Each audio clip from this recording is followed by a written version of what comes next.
Mumbai Indians যতই post করুক যে এইচপি ক্লক যতই পোস্ট করুক, কলকাতা নাইট রাইডার্স দলে হার্দিক পান্ডে 100% আসবে, এটা তোমরা ধরে নিতে পারো। কারণ কলকাতা নাইট রাইডার্স দলে হার্দিক পান্ডিয়া এসে উপায় নেই, কারণ মুম্বাই ইন্ডিয়ান্সে আশা করি থাকবে না হার্দিক পান্ডিয়া। তোমরা শেষের ম্যাচে যে জার্সি খুলে ফেলে দিয়েছিল হার্দিক পান্ডিয়া, সেই ভিডিওটা কি তোমরা দেখোনি যে হার্দিক পান্ডিয়া থাকতে চায় না মুম্বাই ইন্ডিয়ান্স দলে? আর হার্দিক পান্ডিয়া যদি মুম্বাই ইন্ডিয়ান্স দলে থাকতেই চাইতো, তাহলে কলকাতা ম্যানেজমেন্টের সাথে কথাবার্তা কেন বলতো? এটাও একটা ভাবনার বিষয়। হার্দিক পান্ডিয়া যদি থাকতোই মুম্বাই ইন্ডিয়ান্স দলে, তো মুম্বাই ইন্ডিয়ান্স ট্রেডের ব্যাপারটা করতো না, কলকাতা নাইট রাইডার্সের কাছে রিঙ্কু সিং এবং হর্ষিত রানাকেও চাইতো না। তার মানে মুম্বাই ইন্ডিয়ান্স দলে হার্দিক পান্ডিয়া থাকতে চায় না, সেক্ষেত্রে কলকাতা নাইট রাইডার্সেই হার্দিক পান্ডিয়া আসবে। তাছাড়া উপায় নেই যে অন্য কোনো দলে খেলবে হার্দিক পান্ডিয়া, কারণ হার্দিক পান্ডিয়াকে চাই ক্যাপ্টেন্সি, এবং সেটা একমাত্র কলকাতা নাইট রাইডার্সই দিতে পারবে। কলকাতা নাইট রাইডার্স অফার করছে যে ক্যাশ ডিলের পরিবর্তনে হার্দিক পান্ডিয়াকে যেন আনতে পারে, সেখানে 25 কোটি 30 কোটি কোনো টাকাই দেখবে না কলকাতা নাইট রাইডার্স। হার্দিক পান্ডিয়াকে শুধুমাত্র ক্যাশ ডিলের পরিবর্তনে আনতে চায়, শাহরুখ খান বলেছে। এবং কোনো সুপারস্টার প্লেয়ারকে হারাতে চায় না কলকাতা নাইট রাইডার্স দলকে, বলেছে যে তোমাকে আমরা এত টাকা দেবে অথবা ক্যাপ্টেন্সি দেবো, এই দুটো দিয়ে তোমাকে দলের মধ্যে আনতে চায়। এবং হার্দিক পান্ডিয়া আশা করি চলে আসবে। যদি মুম্বাই ইন্ডিয়ান্স দল থেকে 2027 আইপিএলে হার্দিক পান্ডিয়া না খেলে, তাহলে কনফার্ম থাকো যে কলকাতা নাইট রাইডার্স দলেই খেলবে, কারণ কলকাতা নাইট রাইডার্স দলে হার্দিক পান্ডিয়া চান্স পায় 80%।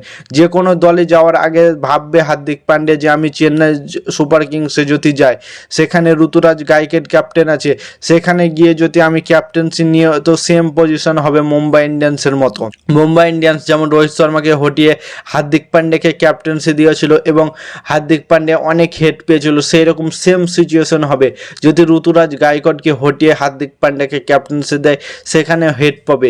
এবং কলকাতা নাইট রাইডার্স দলে এলে কোনো হেড পাবে না, আরও ভালোবাসা পাবে হার্দিক পান্ডিয়া, আরও ফ্যান ফলোয়ার্স বাড়বে হার্দিক পান্ডিয়া।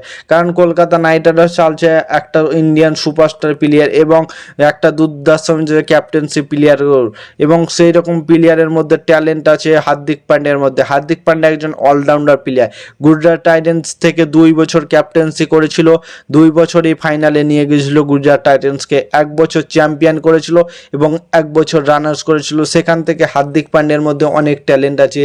ইন্ডিয়া টিমের টি20 ক্যাপ্টেন্সি করেছে এবং এত দুর্দান্ত মেজাজে যে ইন্ডিয়াকে চ্যাম্পিয়ন ট্রফি, টি20 ট্রফিতে ম্যাচ জিতেছিল হার্দিক পান্ডিয়া। সেখান থেকে হার্দিক পান্ডিয়া একটা বড় মাপের প্লেয়ার। হার্দিক পান্ডিয়াকে কলকাতা নাইট রাইডার্স দলে আনতে গেলে কলকাতা নাইট রাইডার্স টাকা দেখবে না, সেখানে আমার মনে হয় যদি অকশন থেকে আনে তাহলে আরও ভালো হবে হার্দিক পান্ডিয়ার জন্য, কারণ একটু মোটা টাকা পাবে। হার্দিক পান্ডিয়া যদি অকশনে যায় তো দেখবে 30 কোটি টাকার ওপরেই যাবে, মানে ভাবো 35 কোটি টাকাও যেতে পারে হার্দিক পান্ডিয়া।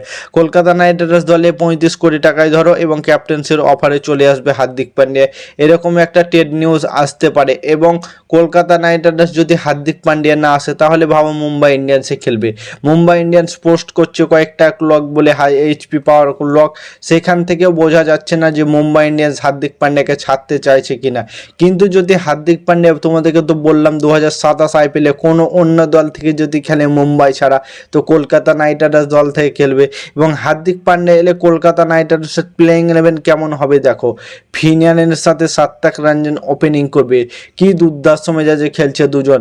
এবং 3 নম্বরে আঙ্কিত সুখবংশী, 4 নম্বরে রাচিন্দা বিন্দা, 5 নম্বরে মানিশ পান্ডে, 6 নম্বরে রিঙ্কু সিং, 7 নম্বরে হার্দিক পান্ডিয়া, 8 নম্বরে সুনীল নারায়ণ, 9 নম্বরে অনুকূল, 10-এ হর্ষিত এবং 11 নম্বরে বরুণ চক্রবর্তী। এবং ইনফ্যাক্ট প্লেয়ার হিসাবে কার্তিক তোগি আসতে পারে অথবা মাথিসা পাথিরানা, এই দুটোর মধ্যে একটা আসবে। তো কলকাতার কাছে বোলিং ইউনিটে কোনো কমজোর হবে না। হর্ষিত রানা, হার্দিক পান্ডিয়া, তারপর রাচিন্দা বিন্দা, অনুকূল রয়, সুনীল নারায়ণ, বরুণ চক্রবর্তী, মাথিসা পাথিরানা, কার্তিক তোগি, এরা সকলে মিলে কলকাতা নাইট রাইডার্সের বোলিং অ্যাটাকটাকে সামলাবে। এবং ব্যাটিংয়ের কথা কি বলবো, ফিনিয়ানের সাথে সাত্তাক রঞ্জন যদি 6 ওভার ম্যাচ থেকে যায়, তো 6 ওভারে ম্যাচের মোড় ঘুরিয়ে দেবে এবং ম্যাচ একতরফা করে দেবে। ফিনিয়ানের কথা তো আমরা সবাই জানো যে ওয়ান হ্যান্ডেড ম্যাচ জিতে রাখার ক্ষমতা রাখে ফিনিয়ান, সেই রকম প্লেয়ার সাত্তাক রঞ্জন। তো তোমাদের মতামত কি কমেন্ট করে জানাও। হার্দিক পান্ডিয়া কি কলকাতা নাইট রাইডার্স দলে এসে 2027 আইপিএলে ক্যাপ্টেন্সি করতে চায়? এবং ক্রিকেটের নতুন আপডেট পেতে চ্যানেলটাকে সাবস্ক্রাইব এবং ফলো করতে ভুলো না। ততক্ষণের জন্য টাটা, বাই বাই, জয়।